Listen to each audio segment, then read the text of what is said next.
Hi guys, this is Nifty Team. Guys, இந்த வீடியோவில் நம்ம என்ன பார்க்க போகிறோம் அப்படின்னா, இன்றைக்கி நம்ம அட்வான்ஸ் லெவலில் வச்சு நம்ம எப்படி என்ட்ரி எடுத்துருக்கலாம் அப்படின்ற ரிவ்யூ வீடியோ தான் பார்க்க போகிறோம். வீடியோக்குள்ளே போகிறதுக்கு முன்னாடி இந்த வீடியோவை யாருன்னா இப்போ தான் யூடியூப்பில் புதுசாக பார்க்குறீங்கன்னா நம்ம யூடியூப் சேனலுக்கு கீழே இருக்கிற டெலகிராம் சேனலில் ஜாயின் பண்ணிக்கிங்க. அப்போ தான் நம்ம போடுற செல்லர்ஸோட அட்வான்ஸ் லெவல் உங்களுக்கு பிஇபி லெவல் அது மட்டும் இல்லாமல் என்எஸ்சி சைட்டில் கொடுத்துருக்க ஆப்ஷன் டேபிள்னு சொல்லக்கூடிய செல்லர்ஸோட ரியல் சப்போர்ட் ரெசிஸ்டன்ஸை நம்மளே அனலைஸ் பண்ணி டெய்லி நம்ம சேனலில் போடுறோம். ஓகேங்களா? அதாவது டெய்லி பிஇபி லெவலும் அதுக்கப்புறம் செல்லர்ஸோட ரியல் சப்போர்ட் ரெசிஸ்டன்ஸும் நம்மளே அனலைஸ் பண்ணி போடுறோம். அது ஆப்ஷன் பையர்ஸுக்கும் செல்லர்ஸுக்கும் ரொம்பவே யூஸ்ஃபுல்லாக இருக்கும். அது மட்டும் இல்லாமல் இந்த ஆப்ஷன் டேபிள் எப்படி அனலைஸ் பண்ணுறது அப்படின்ட்டு நீங்கள் கற்றுக்கணும் அப்படின்னாலும் அதுக்கும் வீடியோ நம்ம சேனலில் ஃப்ரீயாகவே போட்டிருக்கோம். அதை வச்சு இன்ட்ராடேல எப்படி ட்ரேட் எடுக்கணும்ன்ற வீடியோ, அதுக்கப்புறம் ஆப்ஷன் கிரீக்ஸ்ன்னு சொல்லக்கூடிய ஒரு ஆப்ஷன் ப்ரீமியத்தை வச்சே மார்க்கெட் இன்றைக்கி எப்படி மூவ் ஆகும் அப்படின்னு கண்டுபிடிக்கிற வீடியோ எல்லாமே நம்ம ஃப்ரீயாகவே போட்டு வச்சுருக்கோம். அது ஆப்ஷன் ட்ரேடிங் பண்ணுற எல்லாருக்குமே அது யூஸ் ஆகும். மெயினாக வந்து ஆப்ஷன் அதாவது என்எஸ்சியில் கொடுத்துருக்க செல்லர்ஸோட ரியல் சப்போர்ட் ரெசிஸ்டன்ஸ் ரொம்பவே சூப்பராக இருக்கும். இன்றைக்கி கூட பாருங்கள் 370 22,370 நம்ம சப்போர்ட்டாக கொடுத்தோம் பாருங்கள். கரெக்டாக எக்ஸாக்டாக அந்த சப்போர்ட்டில் தான் வந்து நின்று மார்க்கெட் ரியாக்ட் பண்ணுது பாருங்கள். ஓகேங்களா? இந்த மாதிரி ரியாக்ட் அதாவது அக்யூரேட்டாக இருக்கும் அது. ஓகேங்களா? ஆனால் சப்போர்ட்டில் உடைக்காதா அப்படின்னா அது ப்ரீமியத்தை வச்சு தான் நம்ம கண்டுபிடிக்கணும். ஓகேங்களா? இதை உடைக்கக்கூடாது அப்படின்னா மேலேருந்து வர புட்டு வீக்காக இருக்கணும். ஓகேங்களா? மேலேருந்து வர புட்டு வீக்காக இருந்தால் தான் இவன் இதை உடைக்காமல் திரும்புவான். ஸ்ட்ராங்காக இருந்தானா இதை உடைக்க தான் சான்ஸ் அதிகம். ஓகேங்களா? அது நம்ம கோர்ஸ் வீடியோவில் நம்ம இன்டெப்த்தாக சொல்லியிருப்போம். அதாவது ஒரு மார்க்கெட் ரிவர்ஸ், அதாவது சப்போர்ட் ரெசிஸ்டன்ஸில் மார்க்கெட் ரியாக்ட் பண்ணுது, அந்த இடத்துல ரிவர்ஸ் தான் ஆகும் மார்க்கெட். அதாவது ஒரு ட்ரெண்டில் போயிட்டு திடீர்னு ரிவர்ஸ் ஆகும். ஓகேங்களா? அதான் ரிவர்ஸ் என்ட்ரின்னு பேர். அது வந்து நம்ம வீடியோ கோர்ஸ் கான்செப்டில் தெளிவாகவே சொல்லியிருக்கோம். ஓகேங்களா? நம்ம எந்த ஒரு இண்டிகேட்டரோ எந்த ஒரு வேர்ல்டு நியூஸோ எஃப்ஐஏடிஏ டேட்டாவோ ஓப்பன் இன்ட்ரெஸ்ட்டோ எதுவுமே பார்க்க மாட்டாங்க கைஸ். நம்ம முழுக்க செல்லர்ஸ்க்கு ஒரு ஸ்ட்ரைக்கையும் செல்லர்ஸ் ரைட் பண்ணி வைப்பாங்க. அந்த செல்லர்ஸ்க்கு லாஸ் வரக்கூடிய இடத்துல நம்ம போய் பை பண்ணுவோம். அதுதான் அட்வான்ஸ் லெவல் நம்ம சொல்கிறோம். இது என்எஸ்சி சைட்லேயே கொடுத்துருக்காங்க. இதை தான் நம்ம கோர்ஸ் வீடியோவில் சைட்டு உள்ள போய்ட்டு எப்படி நம்ம என்எஸ்சி சைட்டில் போய்ட்டு எப்படி இந்த அட்வான்ஸ் லெவல் எடுக்கிறது, இதை வச்சு இன்ட்ராடேல எப்படி அக்யூரேசியாக ட்ரேட் இருக்குது நம்ம வீடியோ கோர்ஸ் கொடுத்துருக்கோம். இது தேவைப்படுறவங்க கற்றுக்கணும்னு நினைக்கிறவங்க கண்டிப்பாக நம்ம டெலகிராம் சேனலில் டிஸ்கிரிப்ஷனில் நம்ம காண்டாக்ட் லிங்க் இருக்குது, அதில் வந்து காண்டாக்ட் பண்ணுங்கள். காய்ஸ், இன்றைக்கி மார்க்கெட் வந்து பார்த்திங்கன்னா எங்கே ஓப்பன் ஆச்சு அப்படின்னு பார்த்திங்கன்னா 22,517 பக்கமாக ஓப்பன் ஆச்சு. ஆக்சுவலாக நம்ம ஓப்பன் ஆன 15 மினிட்ஸ் கழிச்சு தான் நம்ம என்ட்ரி எடுப்போம். ஓப்பன் ஆன ஒரு 15 நிமிஷத்தில் மார்க்கெட் எங்கே இருந்தது அப்படின்னு கேட்டிங்கன்னா 22,480 பக்கமாக இருந்தது. எஸ்டர்டே பிரேக் பண்ண முடியல. ஓப்பனுக்கு கீழே மார்க்கெட் நெகட்டிவ். ஓகேங்களா? நெகட்டிவ்னால் கண்டிப்பாக நம்ம புட்டை தான் போய் பார்க்கணும். ஓகேங்களா? புட்டால் பர்ஃபார்ம் பண்ண முடியல. புட்டு வந்து இப்போ மார்க்கெட் நெகட்டிவ்னால் புட்டு பாசிட்டிவாக இருக்கணும். ஓகேங்களா? அந்த மாதிரி பாசிட்டிவாக இல்லாமல் அட்வான்ஸ் லெவலில் தாண்டாமல் அவன் இருந்தால் மட்டும்தான் நம்ம போயிட்டு காலை போய் செக் பண்ணுற மாதிரி இருக்கும். ஓகேங்களா? இல்லை அப்படின்னா இவனுக்கு தான் நம்ம ப்ரிஃபரன்ஸ் ஃபஸ்ட்டு கொடுக்கணும். ஓகேங்களா? அப்போது மார்க்கெட் 480 இருக்கும்போது 22,450 கால் இந்த மணி, 22,500 புட்டு இந்த மணி. ஓகேங்களா? மார்க்கெட் நெகட்டிவ் அப்படின்னும் போது புட்டை தான் நம்ம போய் பார்க்குற மாதிரி இருக்கும். நம்ம போய் புட்டை தான் பார்த்தோம். 22,500ன்ற புட்டை தான் சூஸ் பண்ணோம். நம்ம 22,500 புட்டோட சார்ட் இது தான். மார்க்கெட் எஸ்டர்டே உடைக்கலை, கீழே உடைக்கிறான் அப்படின்னா மார்க்கெட் ப்ரீமியம் வந்து என்ன பண்ண போகுது அப்படின்னா லோவை வந்து உடைக்காமல் மேலே வருவான் அப்படின்னு, லோக்குள்ளே வருவான் அப்படின்னு அர்த்தம் அதுக்கு. ஓகேங்களா? அதாவது மார்க்கெட் எஸ்டர்டேயை உடைச்சானா ப்ரீமியம் எஸ்டர்டே லோவை உடைச்சிடும். மார்க்கெட் எஸ்டர்டேயை உடைக்க முடியாமல் கீழே உடைச்சான் அப்படின்னா ப்ரீமியம் வந்து ஆக்சுவலாக வந்து பார்த்திங்கன்னா லோ உள்ளே வரப்போகிறான் அப்படின்னு அர்த்தம். ஓகேங்களா? அதனால் இவன் பாருங்கள், அவன் உடைக்க முடியாமல் மார்க்கெட் கீழே உடைக்கிறான், இவன் வந்து லோவை மேலே உடைக்கிறான் பாருங்கள். தெளிவாக இருக்குது. இதுதான் ஆப்ஷன் கிரீக்ஸ்ன்னு சொல்லக்கூடிய. அப்போ இவன் லோவை உடைக்க விரும்பலை அப்படின்னா 115 அப்படின்னா புட் ஆப்ஷனை 115 கழிக்கணும். அப்படின்னு பார்த்தா 22,385 வரைக்கும் இவனுக்கு ரேஞ்ச் இருக்குது. ஓகேங்களா? இதுதான் ஆப்ஷன் கிரீக்ஸ்ன்னு சொல்லுவாங்க. கிரீக்ஸை பற்றி தெரியாதவங்க கிரீக்ஸ் வீடியோ போய் பாருங்கள், அப்போ தான் புரியும் உங்களுக்கு. ஓகேங்களா? அதே மாதிரி இவன் 15 மினிட்ஸில் எங்கே இருந்தான் அப்படின்னு கேட்டிங்கன்னா 130ன்ற இடத்துல தான் இவன் இருந்தான். ஆக்சுவலாக வந்து 125 130 பக்கமாக தான் இருந்தான். இவனோட அட்வான்ஸ் லெவலும் இது தான், இவனோட ஓப்பன் ப்ரைஸும் இது தான். ஓகேங்களா? அப்போது ஒரு அட்வான்ஸ் லெவலும் ஓப்பன் ப்ரைஸுக்கும் மேலே இவன் பாசிட்டிவாக தான் இருக்கிறான். ஓகேங்களா? மார்க்கெட் நெகட்டிவ்னா இவன் பாசிட்டிவாக தான் இருக்கலாம். இன்னொன்று இவன் ஓப்பனுக்கு மேலே ப்ரீவியஸ் க்ளோஸ்க்கு மேலே இருக்கிறான். ஓகேங்களா? ஓப்பனுக்கு மேலே இருக்கிறான், ஆனால் அட்வான்ஸ் லெவலுக்கு மேலே இருக்கான். ஓகேங்களா, அட்வான்ஸ் லெவலும் இதுதான், ஓப்பன் ப்ரைஸும் இதுதான். நம்ம ஏற்கனவே சொல்லியிருக்கோம், ஒரு ஒரு ப்ரீமியம் வந்து அவன் ஓப்பன் ப்ரைஸையும் அவன் அட்வான்ஸ் லெவலையும் தாண்டுறான்னா கண்டிப்பாக டார்கெட் அவன் கொடுப்பான்னு சொல்லியிருக்கோம். இவன் பாருங்கள் தெளிவாக அட்வான்ஸ் லெவலையும் ஓப்பனையும் தாண்டி இங்கே தான் புல் பேக் ஆகிறான் 15 மினிட்ஸில். இங்கேயே என்ட்ரி தான் நம்மளுக்கு. ஏன் அப்படின்னா இவன் ஆப்பனண்ட் வீக்கு. 22,500 கால் சுத்தமாக அவன் வந்து ஓப்பனுக்கு கீழே, ப்ரீவியஸ் க்ளோஸ் கீழே எல்லாமே வீக்கு. எஸ்டர்டே ஆகி கீழே பிரேக் பண்ணுறான். ஓகேங்களா, இவன் கீழே பிரேக் பண்ணுறான், இவன் லோவை தக்க வைக்கிறான், அதாவது லோவை மேலே உடைக்கிறான். ஓகேங்களா, அப்போ நம்ம மார்க்கெட் நெகட்டிவ்னால் இவன் பாசிட்டிவாக இருக்கணும், கண்டிப்பாக பாசிட்டிவாக தான் இருந்தான். இன்னொன்று நம்மளோட ரூல் பிரகாரம் இவன் ஓப்பனையும் மெயின் அட்வான்ஸ் லெவலில் தாண்டிடணும். இவன் அட்வான்ஸ் லெவலும் இது தான், ஓப்பன் ப்ரைஸும் இது தான். தாண்டினவுடனே என்ட்ரி கொடுத்தோம். நம்ம தெளிவாக மார்க்கெட் வந்து சூப்பராக போச்சு. மார்க்கெட் 158 வரைக்கும் போச்சு. ஒரு 25 பாயிண்ட் சாலிடாக கொடுத்தான் மார்க்கெட்டு. ஆக்சுவலாக வந்து பார்த்திங்கன்னா இந்த 159ன்றது எஸ்டர்டே ஐ இது. ஓகேங்களா, எஸ்டர்டே ஐயை மார்க்கெட் உடைக்கிறான் அப்படின்னா மார்க்கெட் வந்து எஸ்டர்டே லோ உடைக்க போகிறான் அப்படின்னு அர்த்தம். ஓகேங்களா, இவன் வந்து எஸ்டர்டே ஐயை இவன் உடைச்சிட்டான் அப்படின்னா கண்டிப்பாக மார்க்கெட் எஸ்டர்டே லோவை உடைக்க போகுது அப்படின்னு அர்த்தம். மார்க்கெட்டும் உடைச்சிட்டான், இவனும் அவனும் சேமாக தான் உடைச்சானுங்க.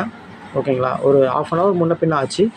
அவன் உடைச்சவனை ஃபஸ்ட்டு எடுத்தவொடனே மார்க்கெட் தான் உடைச்சிது, அதுக்கப்புறம் ப்ரீமியமும் உடைச்சிது. ப்ரீமியம் உடைச்சா தான் நம்ம எப்போவுமே கன்ஃபார்ம் பண்ணணும், இல்லை அப்படின்னா கன்ஃபார்ம் பண்ணக்கூடாது. மார்க்கெட் ஒரு ½ அன் ஹவர் முன்னாடியே உடச்சிருச்சு. ஆனால் ப்ரீமியம் வந்து எப்போ உடச்சிது அப்படின்னு கேட்டிங்கன்னா ஒரு 11:50க்கு.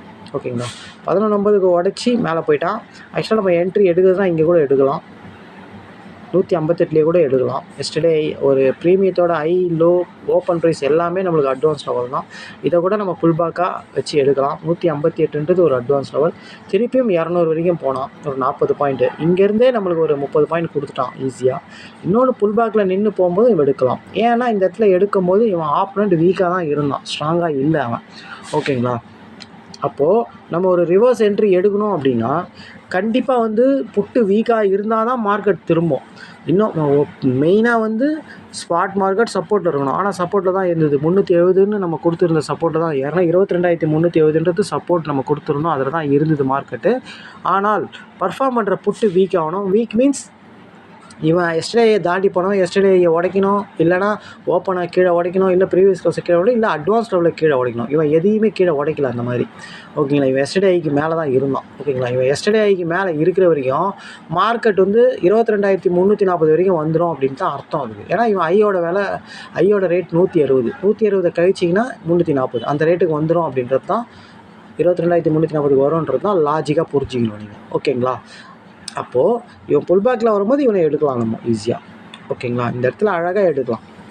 ஓகேங்களா, இவன் வந்து சப்போர்ட்டில் நிற்பானா திரும்புவானா அப்படின்னு கேட்டால் கண்டிப்பாக இவன் ஸ்ட்ராங்காக இருக்கும்போது அவன் திரும்புறது சான்ஸ் கம்மி. சும்மா அவனா ஒரு 10 பாயிண்ட் அப்படியே மேலே போய்ட்டு ரிவர்ஸ் ஆவானே தவிர மார்க்கெட் திரும்பாது. ஓகேங்களா, இவன் இதே எஸ்டர்டே ஐயை கீழே உடச்சிட்டு இருந்தானா மார்க்கெட்டு வந்து சப்போர்ட்டில் இருந்திருக்கும். அப்போ இவன் வீக் ஆகிறான்னு அர்த்தம். அப்போ அங்கே இருக்க 22,400 கால் ஆப்ஷன் நம்ம அட்வான்ஸ் லெவலில் மீட் ஆனால் எடுக்கலாம். இல்லைனா நம்ம இந்த ரூல் பிரகாரம் 3 ரூல் பிரகாரம் இல்லை அப்படின்னா எடுக்கவே கூடாது ரிவர்ஸ் என்ட்ரி. ஓகேங்களா, அதாவது ஒரு சப்போர்ட்டில் மார்க்கெட் 100% திரும்ப போகுதுன்னா கண்டிப்பாக பர்ஃபார்ம் பண்ணுறவன் வீக் ஆகணும். வீக் மீன்ஸ் அவன் எஸ்டர்டேயை உடச்சிருந்தானா அதை கீழே உடைக்கணும், இல்லை அட்வான்ஸ் லெவலில் கீழே உடைக்கணும், இல்லை அவன் ஓப்பன் ப்ரைஸே கீழே உடைக்கணும். ஏதாச்சும் ஒன்று கீழே உடச்சி வீக் ஆகணும் அவன். அப்போ தான் அவன் இதுக்கு மேலே போக மாட்டான். மேலே இது உடச்சி அட்வான்ஸ் லெவலையோ எஸ்டர்டேயோ ஓப்பனையோ உடச்சி மேலே போனவன் அதை கீழே உடைக்கிறான்னா அதுக்கு மேலே அவன் போக மாட்டான் அப்படின்ட்டு அர்த்தம் அதுக்கு. ஓகேங்களா, அப்போ அங்கேருந்து மார்க்கெட் திரும்பும் அப்படின்றதான் லாஜிக்காக நீங்கள் புரிஞ்சுக்கணும். ஓகேங்களா, அப்போது 22,400 வந்து திரும்புமா அப்படின்னு பார்த்தா திரும்பாது. ஏன்னா இவன் ஸ்ட்ராங்காக தான் இருந்தான். அந்த என்ட்ரி நம்ம திரும்புமாதான்றது நம்மளுக்கு அப்புறமே தான் டிசைட் பண்ண முடியும். ஆனால் இவன் வீக்காகலாம் நம்ம என்ட்ரி போகக்கூடாது. இதுதான் விஷயம், நீங்கள் புரிஞ்சிக்கக்கூடிய விஷயம். ரிவர்ஸ் என்ட்ரி போகவே கூடாது. ஓகேங்களா, அப்போது நீங்கள் ட்ரெண்ட் என்ட்ரியை மட்டும் தான் ஃபோக்கஸ் பண்ணணும். ஓகேங்களா, இவன் இதை ஐக்கு மேலே இருக்கிற வரைக்கும் இவன் தான் ராஜா. ஓகேங்களா, மற்றதான் நீங்கள் பார்க்கறதுக்கு அவசியமே இல்லை. ஒரு வாட்டி தான் நம்ம எடுக்கணும் புல் பேக்கில், ஒரு வாட்டி எடுத்து டார்கெட் கொடுத்துரும். ஆனால் 2வது வாட்டி வந்து இவன் பாருங்கள் போயிட்டுருக்கான். ஓகேங்களா, ரொம்ப சிம்பிளான என்ட்ரி தான் கைஸ் இன்றைக்கி. ஓகேங்களா, மார்க்கெட் ஓப்பனுக்கு கீழே எஸ்டர்டே ஐக்கு கீழே இருந்தது, கீழே உடச்சிட்டான் 15 மினிட்ஸில். அப்போ மார்க்கெட் அதுக்கு மேலே போகாது அப்படின்னு அர்த்தம். ஓகேங்களா, அப்போது புட்டு வந்து லோவை தக்க வைக்கலாம். அப்போ லோவில் மார்க்கெட் ஹையை உடைக்கலாம்னா ப்ரீமியம் புட் ஆப்ஷன் ப்ரீமியம் லோவை உடைக்க மாட்டான்னு தான் லாஜிக் அது. ஓகே, லாஜிக்காக புரிஞ்சுக்கணும்.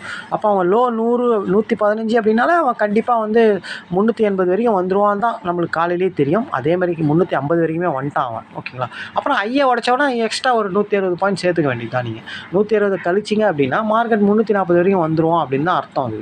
ஓகேங்களா? அது மாதிரி வந்துட்டான் க்ளீனாக. ஓகேங்களா? அப்போது அந்த இடத்த 340க்கு மார்க்கெட் வரும் அப்படின்னா அந்த 370 சப்போர்ட்டையும் உடைச்சிருவான் தான் அர்த்தம் அதுக்கு. ஓகேங்களா? அப்படியும் புரிஞ்சிக்கலாம். இன்னொன்று, இவன் எஸ்டர்டே ஐக்கு மேலே இருந்து இவன் ஸ்ட்ராங்காக இருந்தாலும் சிம்பிளாக நீங்கள் புரிஞ்சிக்கணும் அப்படின்னா, ஸ்ட்ராங்காக இருக்கும்போது இவனை எடுக்கக்கூடாது. அவ்வளோதான். ரிவர்ஸ் என்ட்ரி ட்ரையே பண்ணக்கூடாது. அதாவது வந்து ட்ரெண்ட் என்ட்ரி மட்டும் தான் ட்ரை பண்ணணும். ஓகேங்களா? ட்ரெண்ட் என்ட்ரி மட்டும் திருப்பி வந்து புல் பேக் ஆகிறானா அப்படின்னு செக் பண்ணி தான் எடுக்கணும். ஓகேங்களா? இவன் வீக் ஆனால் தான் அவனை போய் எடுக்கணுமே நீங்கள். ஓகேங்களா? இவன் எஸ்டர்டே ஐயை கீழே உடைக்காத வரைக்கும் இவன் இங்கே வரும்போது ஒரு 15 பாயிண்ட் ஸ்டாப் லாஸ் வச்சு நம்ம ஒரு வாட்டி 2 வாட்டி ட்ரை பண்ணலாம். இப்போ 160 அப்படின்னா கரெக்டாக 145 தான் உங்களுக்கு ஸ்டாப் லாஸ். இந்த 145 கீழே வந்துட்டான் அப்படின்னா இவனை அதோட நீங்கள் பார்க்க தேவையில்ல. அப்புறமேட்டு நீங்கள் கால் ஆப்ஷனை கரெக்டாக அவன் அட்வான்ஸ் லெவலில் மீட் ஆகும்போது எடுத்துகிட்டு போயிட்டே இருக்கலாம். ஓகேங்களா? அது வரைக்கும் நீங்கள் இந்த லெவலை மெயின்டைன் பண்ணிகிட்டு இருக்கலாம். ஓகேங்களா? இதுதான் நீங்கள் புரிஞ்சுக்கணும். ஓகேங்களா? இந்த மாதிரி ஒரு ரெசிஸ்டன்ஸில் போய் மார்க்கெட் இருந்தாலும் திரும்புமா அப்படின்னா கண்டிப்பாக அப்போ கால் ஆப்ஷன் வீக்காக இருக்கணும். கால் ஆப்ஷன் மேலே போகிற கால் ஆப்ஷன் வீக்காக இருந்தால் தான் அவனை நீங்கள் ரிவர்ஸ் என்ட்ரி எடுக்கணும். ஓகேங்களா? அப்போது நீங்கள் தெரிஞ்சிக்கலாம் சப்போர்ட்டுன்றது இங்கே இருக்குது, ரெசிஸ்டன்ஸ் இங்கே இருக்குது. அங்கேருந்து திரும்பாதான்றது நீங்கள் மார்க்கெட் ரன்னிங்கில் தான் தெரியும் அது. ஓகேங்களா? அவன் அதை உடைக்கிறானா, உடைக்காமல் ரிவர்ஸ் ஆகிறானா, என்ன ஏதுன்னு பார்த்துட்டு தான் எடுக்கணும். ஓகேங்களா? எடுத்தவொடனே டக்குன்னு எடுத்துடக்கூடாது. ஓகேங்களா? நம்மளுக்கு காலையிலே என்ட்ரி கொடுத்துட்டான். இதெல்லாம் வந்து அதுக்கப்புறம் 12:30 மணிக்கு மேலே டிசைட் பண்ணக்கூடிய என்ட்ரி, ரிவர்ஸ் என்ட்ரிலாம். ஓகேங்களா? எப்போவுமே நம்ம ஃபஸ்ட் என்ட்ரி எடுத்துகிட்டு வெளியே வர்றது சேஃபாக இருக்கும். ஓகேங்களா? இன்னும் கூட பாருங்கள் என்ன ஃபோக்கஸாக போகிறான் பாருங்க, சூப்பராக போகிறான். ஓகேங்களா? ஓகே, இன்றைக்கி என்ட்ரி இப்படி தான் கைஸ் எடுத்துருக்கணும். ரொம்ப ஈஸியான என்ட்ரி தான் கைஸ். மார்க்கெட் நெகட்டிவ் லோவை உடைச்சிட்டான் க்ளீனாக. எஸ்டர்டே லோ பிரேக் எல்லாமே க்ளீனாக உடைச்சிட்டான். வீக்கு அதேமாரி ப்ரீமியம் நல்லா ஸ்ட்ராங்காக இருந்தது க்ளீனாக. இவனும் அட்வான்ஸ் லெவல் ஓப்பனுக்கு மேலே லோவை உடைக்கலை. எஸ்டர்டே ஐயும் பிரேக் பண்ணால் சூப்பராக இருந்தது மார்க்கெட். ஓகேங்களா? அதனால் உங்களுக்கு தெளிவாக இருந்தது என்ட்ரி. ஒன்றும் இதில் கஷ்டம் கிடையாது. மார்க்கெட் வீக்குனா புட் ஆப்ஷன் ஸ்ட்ராங்காக அதாவது பாசிட்டிவாக இருப்பான். ஓகேங்களா? மார்க்கெட் பாசிட்டிவ் அப்படின்னா கால் ஆப்ஷன் பாசிட்டிவாக இருப்பான். இவ்வளோ தான் விஷயம். ஓகேங்களா? மார்க்கெட் நெகட்டிவ்னும் போது நம்ம புட் ஆப்ஷன் எடுக்க போகிறோம். மார்க்கெட் பாசிட்டிவ்னும் போது கால் ஆப்ஷன் எடுக்க போகிறோம். இன்சைட் மார்க்கெட்டில் 2 பேரையும் செக் பண்ணுற மாதிரி இருக்கும். இவ்வளோ தான் கான்செப்ட். இன்சைட் மார்க்கெட்டில் கொஞ்சம் லேட் என்ட்ரி எடுக்கிறது நல்லது. நடுவில் இருக்கும்போது எடுக்கவே கூடாது. எங்கன்னா அவன் லோவை டச் பண்ணும்போதோ இல்லை ஐயை டச் பண்ணும்போதோ அங்கே இருக்கிற ப்ரீமியத்தை பார்த்து யார் பர்ஃபார்ம் பண்ணுவான்னு செக் பண்ணி நம்ம எடுக்கலாம். ஓகேங்களா? மற்றபடி இந்த மாதிரி மார்க்கெட்லாம் ஈஸியாக எடுக்கலாம். ஓகேங்களா? இப்போ நாங்கள் ஏற்கனவே சொல்லியிருக்கோம், ஒரு ஐயை உடைக்க முடியாமல் ஐ உள்ளே வந்தால் அதெல்லாம் நல்லா ஃபோக்கஸாக நல்லா போவோம் மார்க்கெட் அப்படின்னு சொல்லியிருக்கோம். ஓகேங்களா? போவான் அப்படின்னா எல்லா ட்ரேடும் போகுமா அப்படின்னு கேட்டால் அது யாருக்குமே தெரியாது. 10 ட்ரேடில் கண்டிப்பாக 7 ட்ரேட் 8 ட்ரேட் இப்படி தான் நடக்கும். ஒரு ஐயை உடைச்சாலோ, ஐயை உடைக்க முடியாமல் ஐக்குள்ளேயே வந்தாலோ, லோவை உடைச்சாலோ, லோ உடைக்க முடியாமல் லோக்குள்ளேயே வந்தாலோ, இந்த மாதிரி சினாரியோ மார்க்கெட்லாம் எப்போதுமே நல்லாயிருக்கும். ஓகேங்களா? அந்த டைமில் அந்த ப்ரீமியம் கரெக்டாக இருக்கும். ஆனால் இதே சினாரியா தான் வியாழக்கிழமை மார்க்கெட் நடந்தது ஆக்சுவலாக. ஆனால் அதில் ஏன் போகல அப்படின்னா புட் ஆப்ஷன் வந்து அவன் அட்வான்ஸ் லெவலில் தாண்டவே இல்லை.